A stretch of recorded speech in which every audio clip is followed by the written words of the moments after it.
Hey, on this episode of the Ethics Experts, we talked to Elizabeth Wilks-Wood. She is a compliance professional who does a great job of marrying regulations with actual influence of behavior inside the organization. I think you're going to find her approach extremely fascinating, very refreshing, and she has a lot of great tactics and tips that you can start implementing immediately in your program to start bending the curve and influencing your workforce more. That's the game that we're in right now. It's trying to broaden our impact by being actually impactful, by being actually influential, and helping to actually influence the behavior that occurs when we're not in the room. Remember, we can't be responsible for compliance. We can only be responsible for creating the circumstances for compliant behavior. So, hope you learn a lot in this episode. Hope you enjoyed as much as I did. Enjoy. Welcome to the Ethics Experts, where we're elevating ethics and compliance and HR to the strategic level it's supposed to be. So I've been excited to get you on the Ethics Experts, so welcome. Thank you. So I always like to start with kind of your story. What kind of a kid were you? And then we'll kind of talk about how you got into the space, what got you interested in the space that we're in. Of course. Gosh, what kind of kid? So I'm the youngest of four. I'm the first of my siblings to go to university, first of my family to go to university. I decided that I wanted to be a barrister, not a solicitor, but the barrister, the one with the wig and the gown, because they had the outfit. And I remember as a small child, I watched, there was a fictional drama, and there was an episode every day. And on Friday, there was the culmination of the mock trial. And there was a particular episode when I was a little kid, I was about 9. And there was a black lady and she had the wig and the gown. She seemed to be shouting, but people listened, captivated. And so I said to my mom, I'd like to be one of those. I didn't even know what a barrister was, but I wanted to be that thing that I'd seen on telly. So I decided I wanted to be a lawyer at a very, very young age. And so, yes, as I grew up, I thought, actually rather than just being fictional, it actually sounds really cool. So I went to uni, stood out quite a lot at bar school. English, for those that are English, being a barrister it's a slightly rarefied air, and it was the first time that I met really posh people because I'm not very posh, and so that was an enlightening experience when you're having dinner next to people whose parents hunt and shoot and fish and own stately homes, and you're just like, that is not my life. But that was good. I started my legal career as a regulator, so that was really fun. And even though I was relatively young, I had a stint over in Brussels at the European Commission, and I was advising companies about a new telecoms regulation. And it was really funny because I was advising these kind of industry grandees, and theoretically me, the young scamp, was the expert in the room telling them. I was just like, this is cool. So I decided that it was actually really nice to be able to apply the law within a company rather than being a civil servant. So I moved in-house. I've advised big companies and little companies, both nationally and internationally. And I fell into compliance completely by mistake. My background is I'm a competition and regulatory lawyer in the telecom space.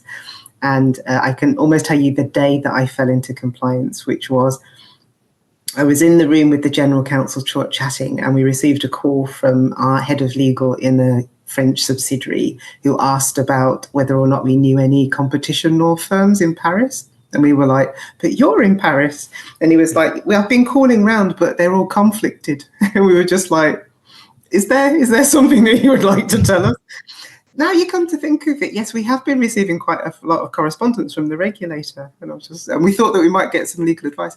So then when we got it, we realized that essentially there had been a cartel investigation. Clearly everybody else had gone for leniency, and they were simply calculating the quantum of the fine.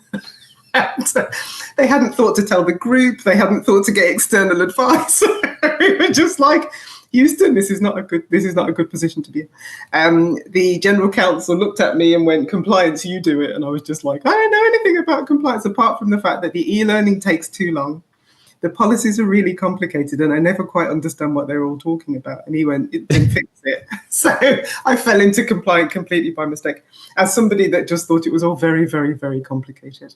And so, yes, I've been in compliance, for quite a while. Again, I've been in multinationals, both in the UK and abroad, and I love it. Probably because it's a combination of lots of things, which is psychology of people, doing the right thing, navigating complex rules, systems and processes. I like building broken things, and therefore I love it. The more broken a program, the more interested I am, because I'm just like, let me get into the guts and fix it. So when they said, hey, figure this out, what was kind of going through your head? I mean, because you have been in many situations, it sounds like, where you've had to kind of figure it out as you go. You're in this room, I'm just kind of picturing you in your 20s in this room being the expert. Let's actually go back to that, to that moment. Like, what did you learn in that moment that you can just kind of say, if people think you're the expert, you can just kind of say whatever? Like, what was that moment like? Oh my gosh, so often you're theoretically the expert in the room, but you're sitting there in the pit of your stomach going, I absolutely don't know what I'm talking about. I absolutely am not the expert in the room. However, I think that I could find this out, and I'm sure that I could do it. So what I tend to find in these pivotal points in my career is there's either a comfort space where you just kind of go, I can't do it, don't know how to do it, can't do it, find somebody else. Or you go, the fact that it's making my tummy feel a bit funny and I'm really scared probably means that that's the direction in which I should jump. So I think one of the things that I've always known that I'm very good at is I can work really, really hard.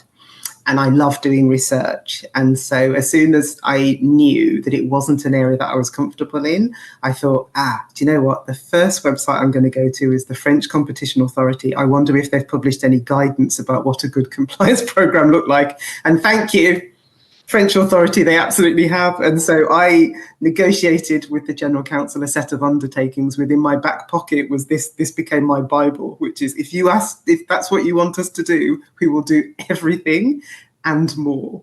Because in the French regime, the first few people that go for leniency might get it. But if after about the sort of first 2 or 3 operators, they're not interested in anybody else. And this was a sector-wide cartel. So by the time we had engaged the regulator, because we then clued in that we were being investigated, all the leniency had gone. But in the French regime, if you implement a good compliance regime, you can also get a reduction in fine. So then I was like, so let's go for the biggest reduction in fine, because we will make a program that is significantly better than we have. So that became my new objective. So what is the rationale for those first couple of people getting leniency, while the next sort of group, where leniency is contingent on doing something different? Like, what is that?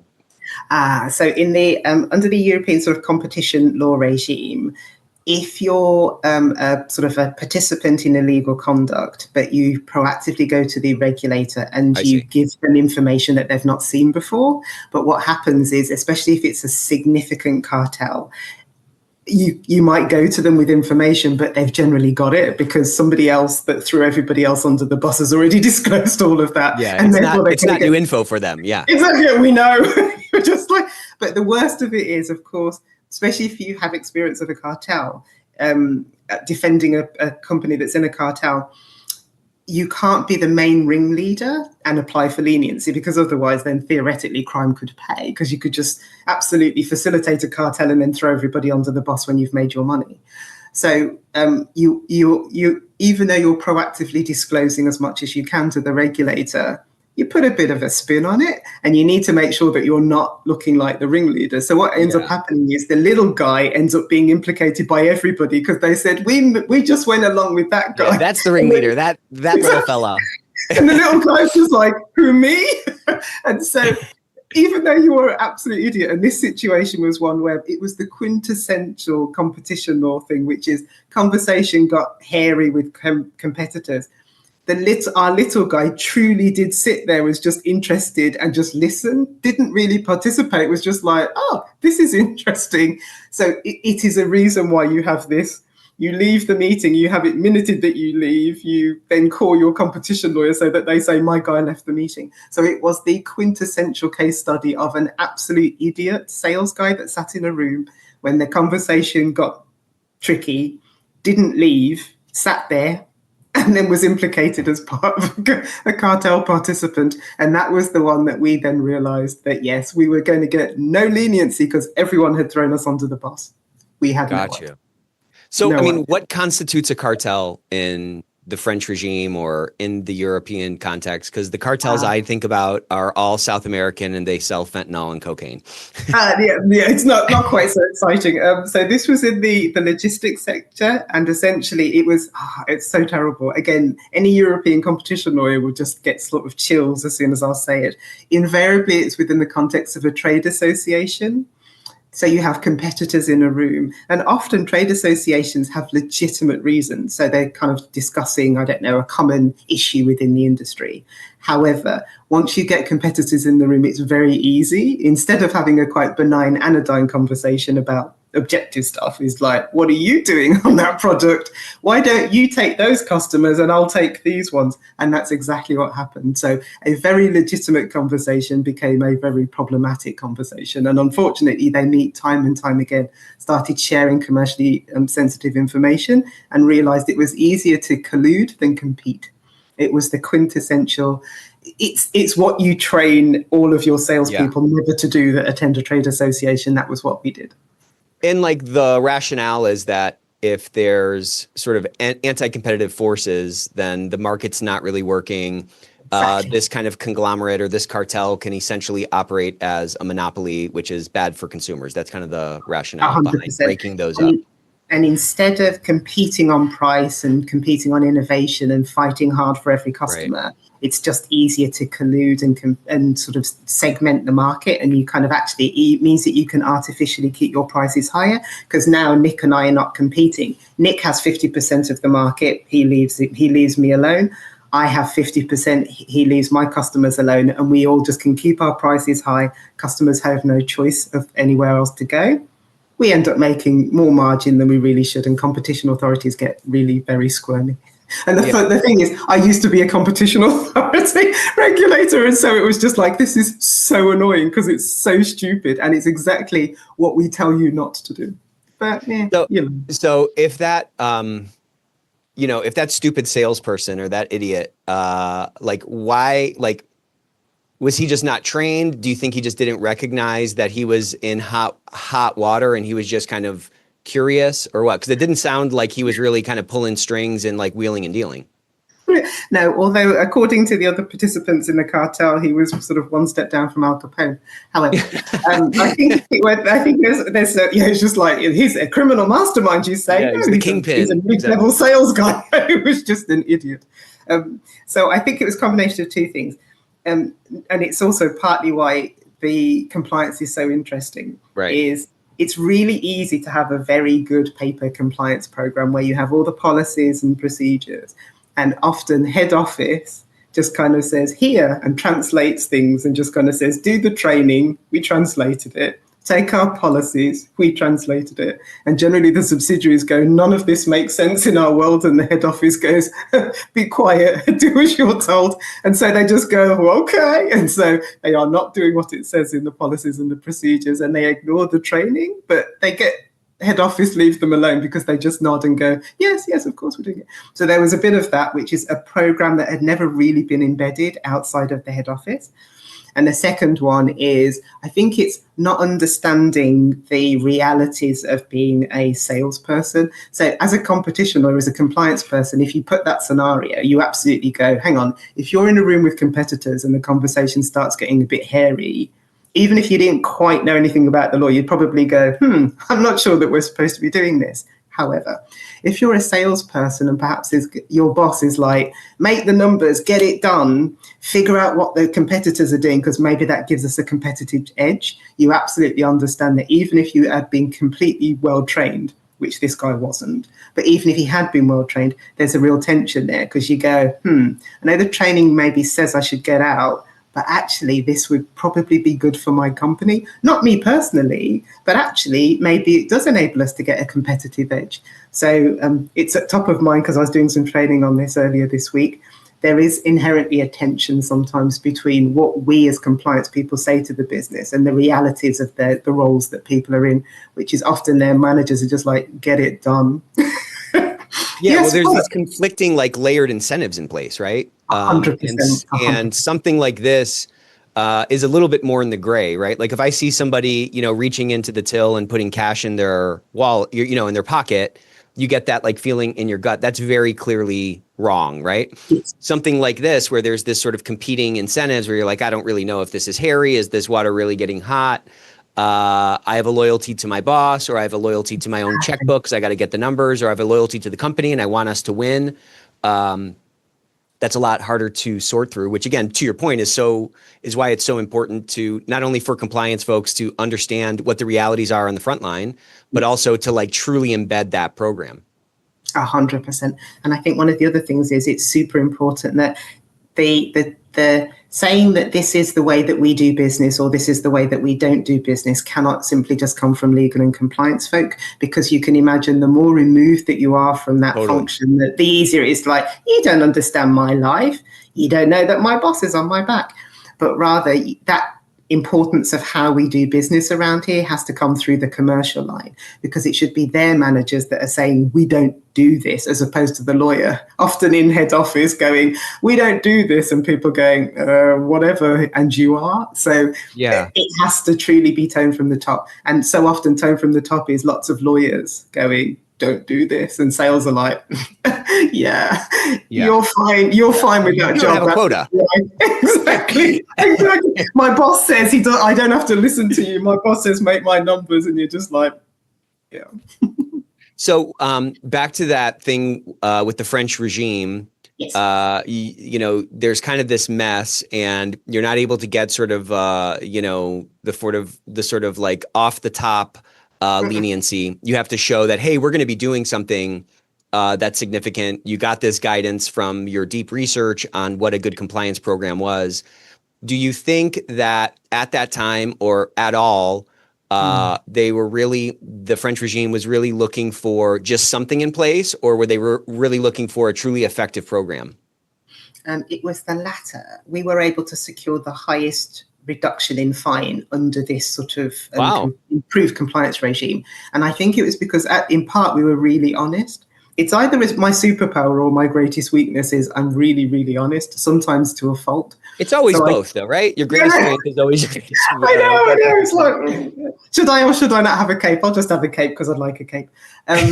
I can imagine that lots of other people were going, our compliance programs were exemplary. We simply do not understand how this happened. It was simply one bad apple.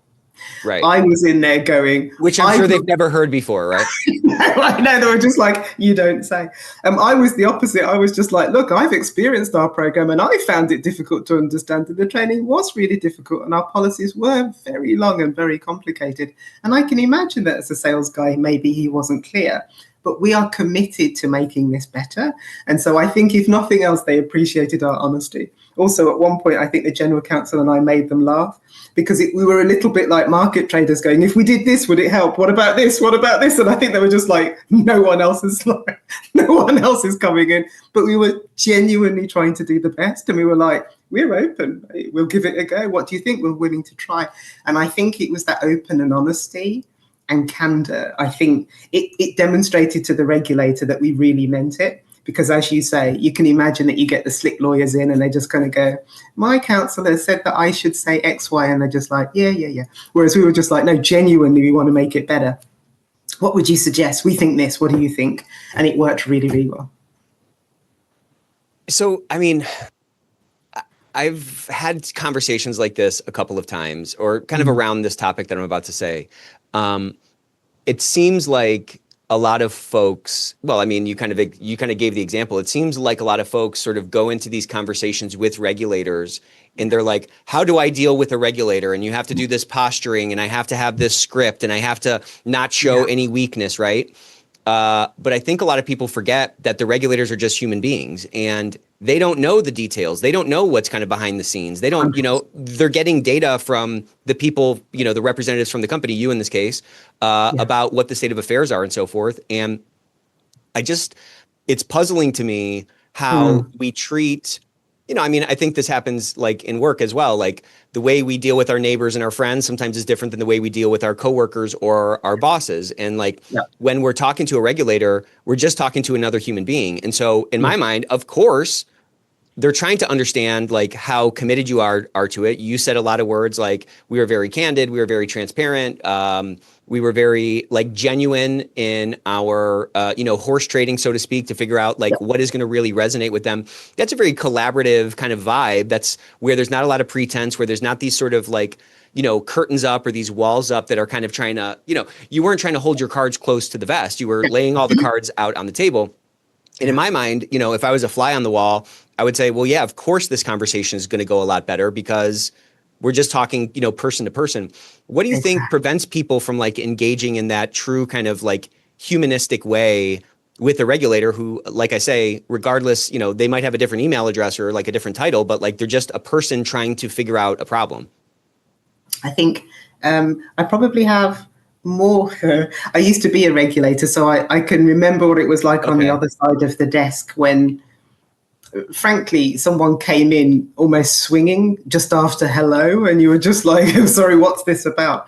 Because it may be often that you disagree with the regulator. It may be that you think that the regulatory regime is terrible, but you do have to respect that they're just trying to do the best that they can at their job in the same way that you are. And it's very easy when you really fundamentally disagree. Let's say if it's a regime that you just simply disagree with, it's really easy to come in with their energy. But what you forget is there's a guy on the other side of the desk who's accountable to his boss, who today really wanted to try and do a good job, and you're just making that really difficult. And it becomes really counterintuitive because, unfortunately, often when you are in situations where you're subject to regulatory scrutiny, your default position can be to become very, very aggressive. However, so much of the reality of being investigated is the being able to pick up the phone to the case handler and sort of say, I know that the deadline was 4:00, but somebody's on a conference call. If we do it in an hour, is that okay? You want to have that relationship. You can't have that when you go in swinging every day in the meeting and wanting to knock 7 bells out of them. So I think sometimes the posturing looks good. And I remember when I was in private practice, always looks good in front of a client if they kind of go, she really fought for me, even if you didn't get the outcome. But this is the difference about being an in-house lawyer. My job doesn't end when I leave the door. I just stop. I just move to the next set of client billing. These are my people. The salesperson, I could have punched him in the throat quite happily. But when you sit down and have a chat with him, you just kind of go, mate, you were 100% wrong. But I kind of hear you. And the thing is, you're just one guy. So which probably means there's more like you out in the organization. So I either pillory you and just like, you're an absolute numpty. How did you let this happen? Or alternatively, I do a bit of self-reflection, which is, how did this happen? And he's in front of me, but there's probably thousands like him who are not. How do I fix it? So for me, I always try to be a bit more collaborative and have a degree of empathy on the person on the other side of the desk, even if sometimes you really don't like them. But it's just like, what will serve me best in this circumstance? And it rarely is it knocking 7 bells out of the other side, especially if it's a regulator. Yeah, I mean, totally. I don't know. Every nut can be cracked. You know what I mean? Every person can be persuaded. And you said something else interesting there. When you're coming to a regulator as a representative for the company, the person you're talking to is subject to all the same cognitive errors that are wired into every human being. Exactly. And so you really do have an opportunity to be you could be one of 1,000 or one of 10,000 people inside that organization, but their picture of the organization is going to be disproportionately influenced by the way you interact with them. And if you come and you're very cagey, well, then they're going to think that this is a cagey organization. If instead even if you're even if you're the unicorn in the company who's way more candid and way more honest than everybody else, they can't help but start to assume that this is the type of organization it is, I think. Agreed. I think it's, yourself, especially as a compliance professional, you know how you show up very differently when somebody maybe has been forced to come in front of you because, I don't know, maybe their boss thinks they're a bit of a wrong 'un, and you have a chat with them and they're being dead shifty and dead cagey and you're asking them questions and they won't give you a straight answer. You know how you show up with that, which is like, yeah, go on. See if you can outsmart me. I've had years of this. Or somebody legitimately comes to you and just kind of goes, do you know what, Elizabeth, I think I may have messed up. Yeah. This is the circumstance. And the latter, you can still be super annoyed with them, but it lowers your defenses. And now it becomes how can we work together to make this better? As opposed to, I can see that there's another conversation that's going on and you think that you're kind of playing this 4D chess with me, because now it becomes, now we're just fighting. And it often, it was only because I was doing some training. So often the job of a lawyer and a compliance person is understand the conversation that's not being said. And you can often only get to that when you can lower your defenses enough for the other person to be open and honest to tell you what they really are thinking. Because so often there are really two conversations. There's the surface one, which is not the real one, or there's the real one, which is, I'm really scared, I messed up, but I don't want to say it because I think that I'm going to get sacked, or I'm going to get told off, or you're going to judge me, or you're going to think I'm stupid. And either we can have the surface level conversation, which is neither of us are really telling the truth, or alternatively, I can just kind of go, tell me. And now we can have the honest conversation. We can always do something about it. Even if it's terrible, we can always do something about it. It's such a hard challenge because even if you work in an organization that, has the word transparency on the wall, for example, it's not like when somebody steps into the four walls of that organization, they just magically become candid and open. People come with their own baggage. They have their own life experiences. They have their own, jadedness from other organizations where they spoke up and they got blasted. You know what I mean? Yeah. So how do you balance that both from like a tone from the top or like corporate perspective on down to like the individual interaction perspective, where you can help them kind of like take off the jacket, so to speak, or put the guard down so you can get down to that real conversation and you're not having that fake sort of surface level second conversation that you were talking about? I wouldn't necessarily say that I'm the master, but I think what I'm very good at is I'm very empathetic. And I think it goes to your earlier point, which is it's that understanding of what are the incentives that have led you in front of me right now. Mm-hmm. Now, but again, you'll know that there are circumstances where there's nothing worse than when you know that you've messed up and someone's going to call you on it. Now, it works better when they can do it with a little bit of grace and they can allow you to save some face. There's terrible when somebody just like blasts you with both bullets, because the only thing that will happen is that you become very defensive and now I'm justifying it even though it's unjustifiable. So I think for me, it's just about thinking, trying to put myself in their shoes. And even if I absolutely disagree with them, can I see, even if it's a sliver of agreement, which is I can understand what's led you to here. And especially from a compliance perspective, the line that I often use is better you tell me than we're in front of a regulator and you tell them. So be honest with me, and you'll know yourself, if there is any investigation, the worst, the thing that regulators loathe is where you're either dishonest or you're holding things back, or you're being a bit cute, which is giving them 10% when you're holding back 90%. And that you need that from a compliance perspective, because if we are sitting on top of a pile of steaming poo because something's gone horribly wrong, better that we know it, because then we can clean it up. The worst is that I think it's a little minor incident and we deal with that and then pat ourselves on the back and go, it's done. And then 6 months later, we now realize that we never really understood the full extent of it and that now it's really bad.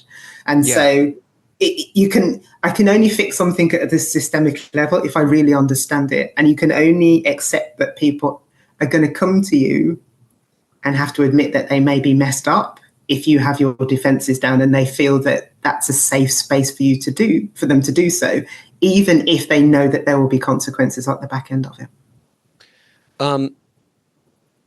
I've seen this thing where, everyone thinks that like you can't mess up and that things can't go wrong. But in my experience, it's like everything's always messing up. Everything's always going wrong. Absolutely. How do you attack that kind of sentiment? Because I think that, everybody is sort of wired for this self-preservation, right? And, everyone is definitely self-focused more than anything else. They want to, they have a mortgage or they have to maintain their pocketbook and all that kind of stuff. How do we kind of address that thing, or how do we help shift that mindset to say, listen, things are going to go wrong. Not that it's fine that things go wrong because we need to have an eye for quality and all that kind of stuff. But you know what I'm saying? Like people seem to go through life, particularly in like their professional lives, assuming that, it's like brain surgery where don't sneeze, you know what I'm saying? Like don't mess up at all because, the patient's going to die, when in actuality, I don't know. I mean, in school, you got to get, 95% to get an A. In business, it seems like an A is like kind of 80%. You know what I'm saying? That's not nearly as accurate. There's a lot more sort of errors in whatever an A is in business. So like, how do we help make that connection for people? Because I think if people truly believe that, then the odds of them coming when something messes up is a lot higher. Like, how do we address that desire that people have for security? I think the only way that I know to do it is there's an approachability that you need to project out there to your company. And it's from the way that you show up as a leader. So often when you're talking about compliance, it's very easy. And also, I think sometimes people underestimate how scary it is to deal with lawyers or people of our profession if it's not your world. And often our job titles carry a lot of weight. And if you're a junior person and somebody says, you got to go and see the head of compliance, it's like going to the gallows. Now, for us, we go, I'm a lovely person. I'm dead nice. Yeah.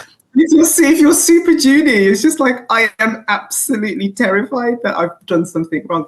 So I think to understand that you come with your title, your seniority, our function comes with certain preconceptions of people that live outside of it.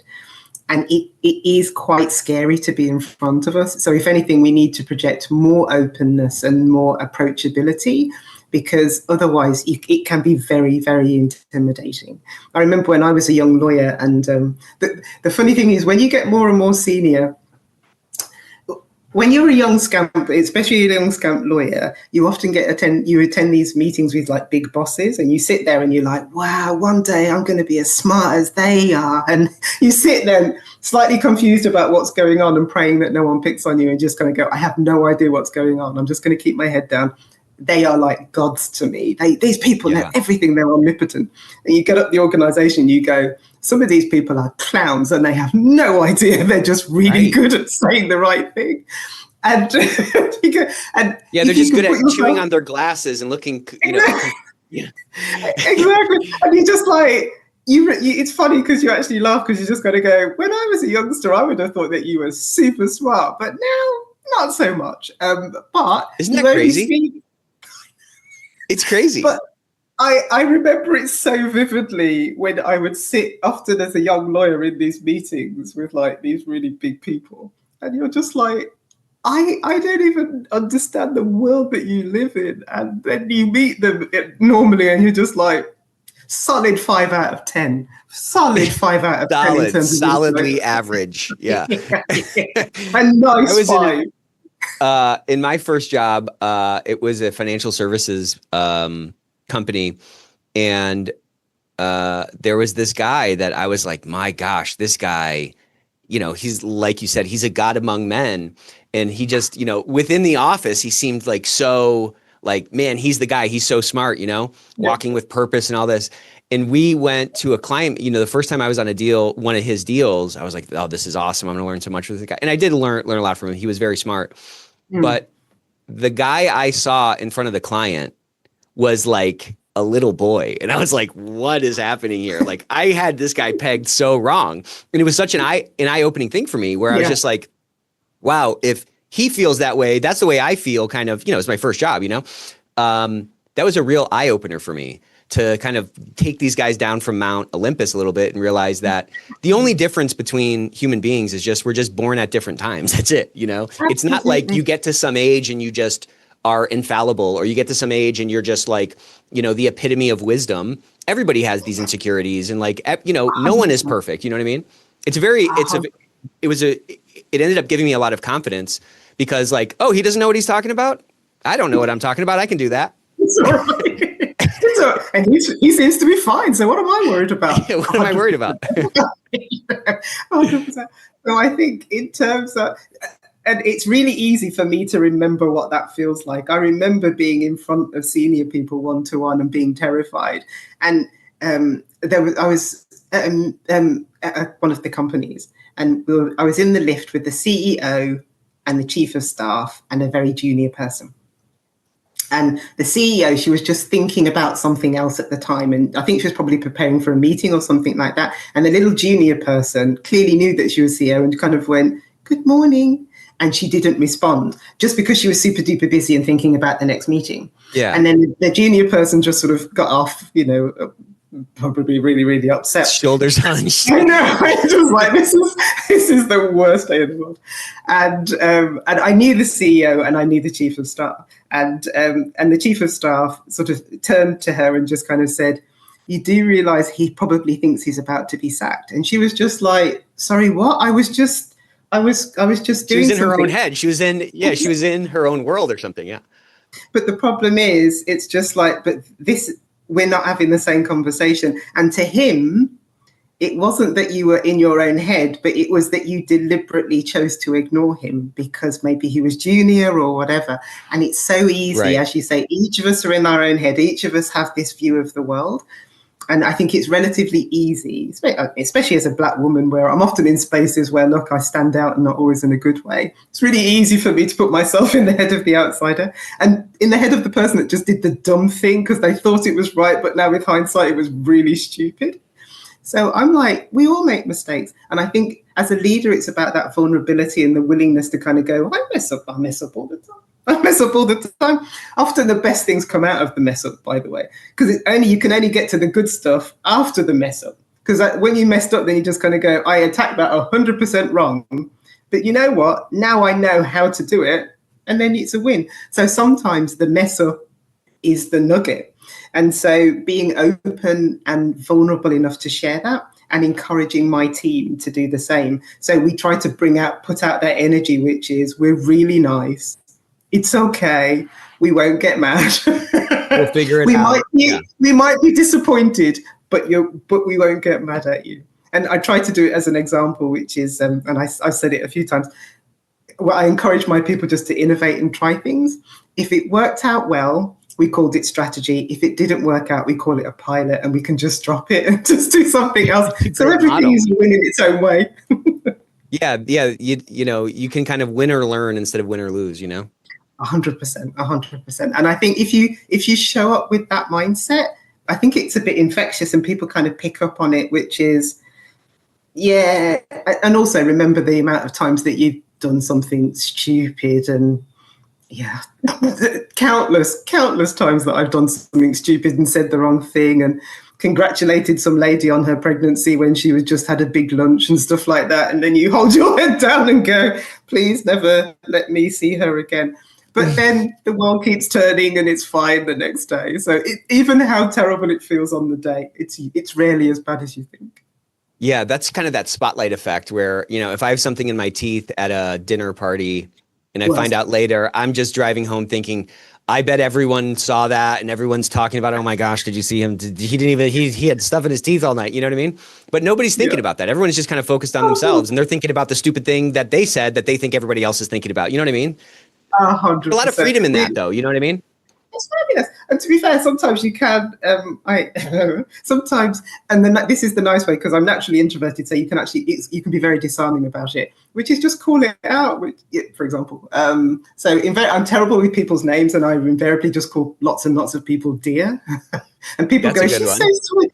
She's so sweet. As a woman, you can get away with it. As a guy, perhaps not so much. No, and mine is buddy. Hey, buddy. It works. That works. He's like, oh, look, he's friends with everybody. So affable and nice, and you're just like, because I literally don't know who you are. And sometimes I was literally introduced to somebody like the day beforehand, and I've forgotten their name. And the worst is, then you get called on it, and then somebody just kind of goes, and this is, and you were just like, take it easy. Yeah, this is dear. I thought that's dear. This is my friend who is, and so you just kind of go, do you know what? I have forgotten your name. I am so sorry. You've probably forgotten mine too. And invariably, people are just disarmed by it. So you can get away with quite a lot, I think, if you're a little bit sort of self-deprecating. Yeah, and just honest and transparent. So I want to talk a little bit about the kind of behavioral side of this thing.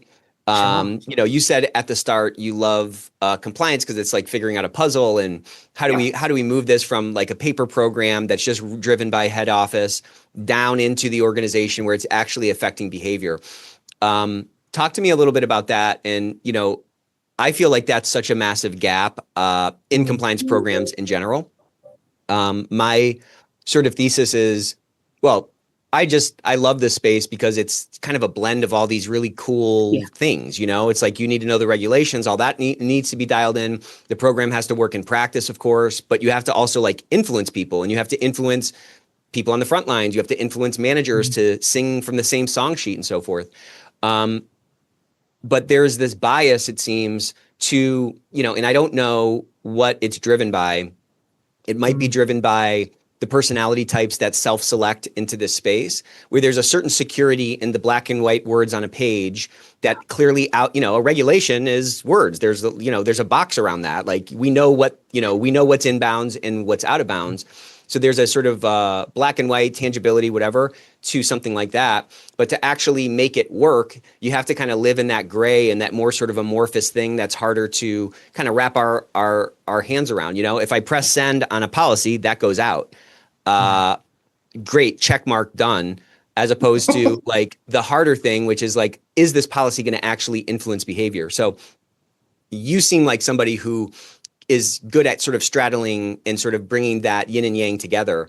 But broadly, it seems like I feel like if I could wave a magic wand and like fix one thing in our broad industry, it would be that second thing, because that's the last mile in my mind. That's the game. Of course, you need to know those regulations, but the game is how do you influence?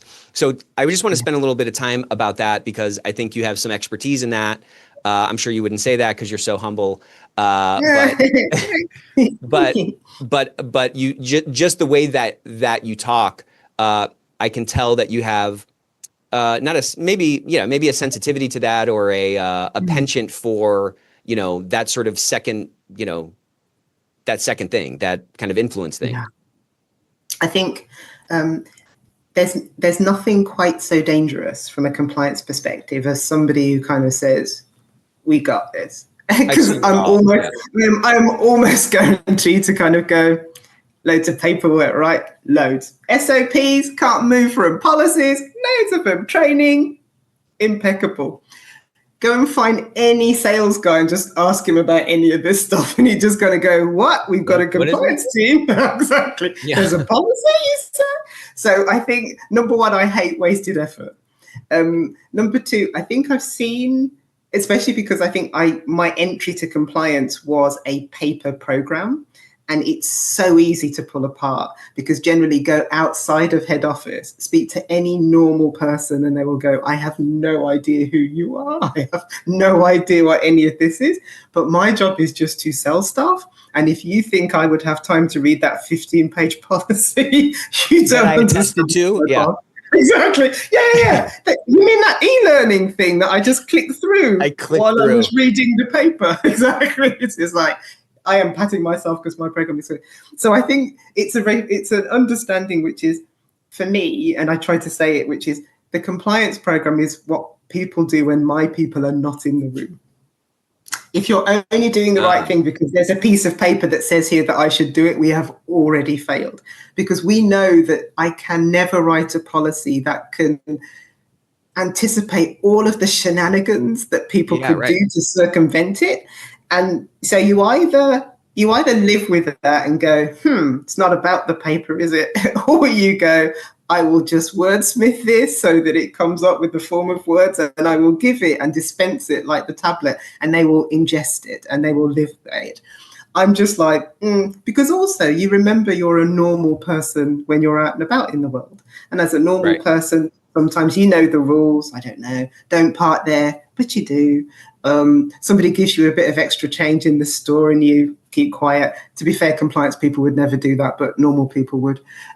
You just understand in your real world, there's what the paper says and there's what you do, and they are two very different things.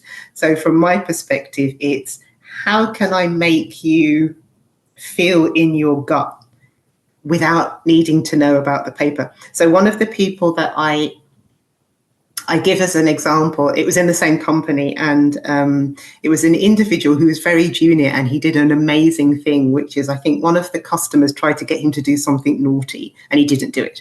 And essentially the customers are offering more and more money for this guy to do something naughty, and he didn't do it. Amazing. And I remember he was nominated by a colleague for just like, Elizabeth, you should go and speak to this guy. I spoke to him and I was just like, why didn't you do it? And he's like, you know what, Elizabeth, it just didn't feel right in my gut. And you were like, this is compliance. It's this. Yeah. It's not about the paper. It's not about the e-learning. It's not about the SOP. It's that feeling in your gut that makes you a bit squirmy, that just like, it just didn't feel right to do it. And for me, if I can get people to get that feeling, that's compliance. It doesn't live in the SOPs, doesn't live in the training. It lives in the way that people around you just kind of, it's a bit like a social norm. It's like, it's just not how we do things, or worse, it is how we do things here. And there's just a permission structure that would allow me to do it.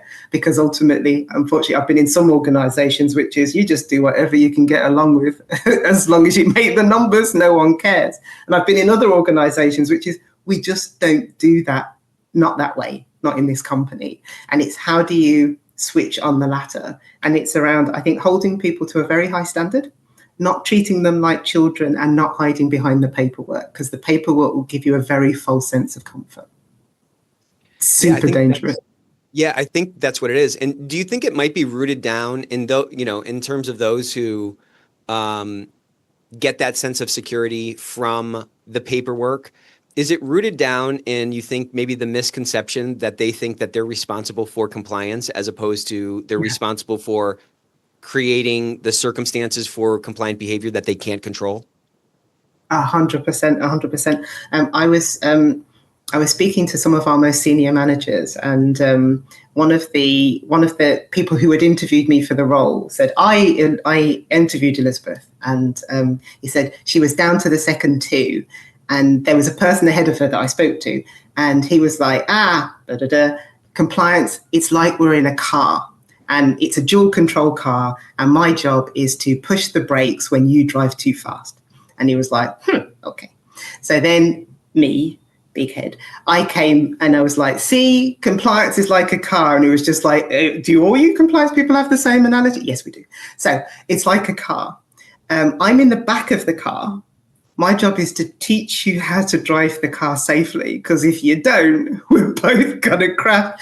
But I don't have the controls. It's about you. My job is to make sure that you do it right, but it's not, I can't take control of it. And I think, yes, it's very easy to somehow think we do it. We're doing it for you. And therefore, as long as the paper says do it, therefore, like an automaton, you take the paper, you read the paper, and then you chug out the behavior. But the reality is we're all humans. We have good days and bad days, good decisions and terrible decisions, good bosses and bad bosses, stretching targets. The paper will not save you. The paper will not guide you. Your gut guides you. And it's about trying to anchor that and to make them feel that kind of that tension when there is something that's not in line with our values. And I don't care that you don't know the law. I want that. That's the feeling that I want in you, because that feeling, I could change the SOP and you'd still do it right. That feeling, I could not have a policy and you'd still do it right. This is compliance. That's what I try to do. So let's go back to that first story you talked about. That salesperson didn't have that feeling sitting in the room, right? So I think that, I don't know. I don't know what I'm saying here, but like, is that because that person just doesn't have a conscience? I doubt that. His conscience just has been seared. Probably not that.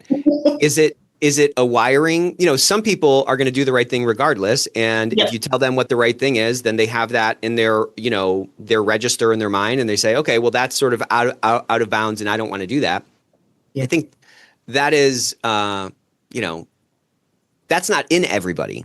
And so is it really a question of just kind of knowledge, like knowledge transfer? I mean, I think most people, obviously, the overwhelming number of people, I think, have a conscience, and not everybody's Yes. trying to like see what they can get away with. So is it really just a Absolutely. question of making people like understand what's in bounds or out of bounds, or what might be in and out of bounds, to where they can raise their hand? Because like you said, they don't have to know the law. Is that really what the game is?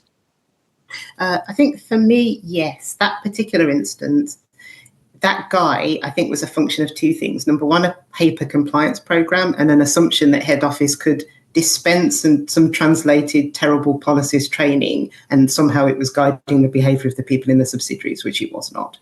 And secondly, misaligned incentives, which is not only is it that he probably clicked through his training, but also there was no tone from the top. There was no one that said that this is how we do business. And in fact, probably what he heard from his boss was, get it done, get it done. And therefore, when he was in an environment whereby, from his perspective, he was getting it done because he was hearing what the competitors were doing and probably going, we could do something around that. That's really good intelligence.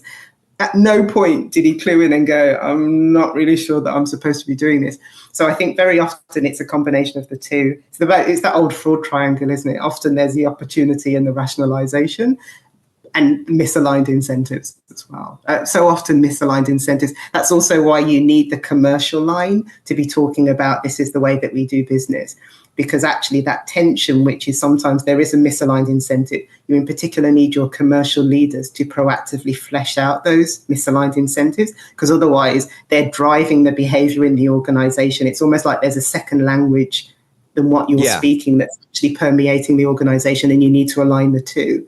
But you want the leaders to feel that tension. And in fact, you want them to communicate that tension and how to navigate that with their people, because their people are experiencing it as well, which is, I know maybe I'm not supposed to do it, but you do say that the numbers matter, and you want them to go, when there's a balance, this is what I want you to do. And that's that's tone from the top. It's interesting how much we can borrow from other departments in the organization to like drive more compliant behavior. So, I think when compliance first came out, it was really all about, paper process, paper program, keep the boss out of jail. Let's kind of, check the box here. Exactly. I think now it's really a game, like you're saying, it's a game of influence, and we have to kind of drive behavior forward. So, there's been this democratization of marketing tools, right? Like, you don't need a graphic designer anymore. You can go on Canva and you can make some graphics, right? And there's principles and axioms from marketing that we should be absorbing to say the same message 7 times, seven ways, and really sort of pierce that veil of attention. On the sales side, in the sales department, there is this is as old as, dirt. You can take somebody through a sales training, or you can give them a sales book, but it's almost like not until you do a role play where they're actually trying to put these things into practice does that new, thing that you're trying to teach actually soak into the brain and soak into the body and sort of change how they behave in those instances. And what I've seen is as leaders, middle managers can do it doesn't even have to be every week, but just from time to time, do a role play around a particular topic. It sends such a message. It sends like, hey, we actually care about this. This is not just like some words on the wall or some, something that, our organization is just checking the box with. My manager's talking about it, so it must be more important, right? That sort of tone from the top has the impact of the tone at the top really seems to have a disproportionate, or to be disproportionately impacted by like how close that voice is. You know what I'm saying? So something coming from my manager seems to like resonate more and seem more important than something that sort of comes out through the, corporate communique.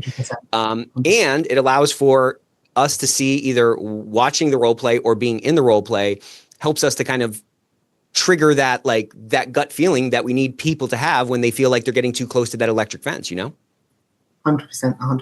I think until you can bring it to life with the everyday, the difficult situation that you're faced at just when you're about to go home on a Friday night and you're not really giving it your full attention, but maybe 10%, it's making the right decision at those pivotal moments.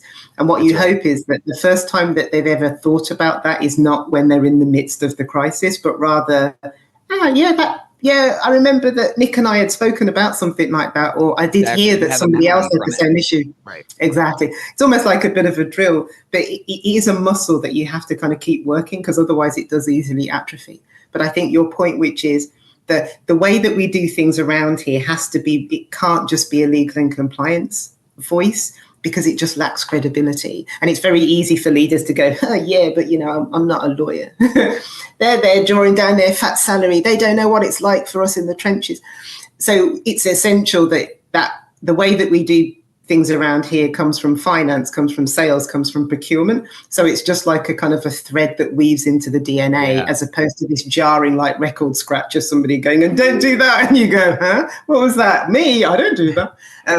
It's very easy for our programs to lack credibility unless it's brought to life by the decisions that people make every day when we are not in the room. I hate it when people go, and for example, and especially as a competition lawyer, they kind of go, we want a competition lawyer in the room.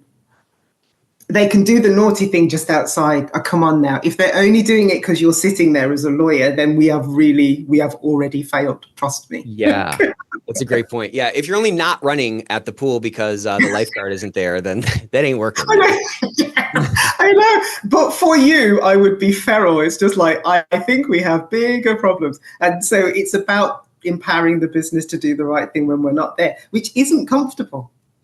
Because, and it's also not easy, to your point. The easiest thing is Nick's got my back. Nick will tell me whether or not it's okay. If I'm not sure, I ask Nick. Nick tells me. If it all goes terrible, I'll go that Nick told me. That was why. Exactly. But he said, and it's also why it's like, let's have a meeting, let's have a call, so that there's no accountability if it all goes really badly. But what you want is the person to go, do you know what? We all know what's okay. This is what we're going to do, and this is not what we're going to do. And it's not about compliance, which is hard for compliance because we like to think we're very important and very special. It's really not about us. It's about what they do when we're not there.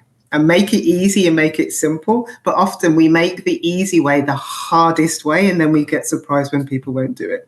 But it would be a bit like in a supermarket, you have the choice of these beautiful sweets, or you have the choice of this kind of ever so slightly dented can of carrots where the label's sort of falling off and who knows whether it's in date. And we go, it's really good for you, eat it. And people go, ew, no way. I can't even open that thing. Yeah. I know. Is it even okay? Compliance is a choice. It's a decision. We help people to make the right choices, but it is always a choice. It's both the thing that makes this job so cool and the thing that can make it really hard. Is people make good and bad choices. Our job is to kind of move the deck more in the right way. But it absolutely is a choice. It's a choice. There is no SOP that I can write that the business will 100% follow. And when you just kind of go, I'm okay with that, now you can show up with a very different mindset. Yeah, well, to your point, it kind of changes the game and it changes the tack we have to take in order to like reach the goal, you know? 100%. Man, I cannot believe that we're done already. This was really a lot of fun. I got to have you back and we got to do something again. But thank you so much for joining us today. This was really a lot of fun. And I hope you have a great holiday. I hope this was a good kind of, appetizer for the holiday. Thank you. It was a delight. Thank you for asking me. It was such fun. You take care. We'll see you soon. See you. Bye.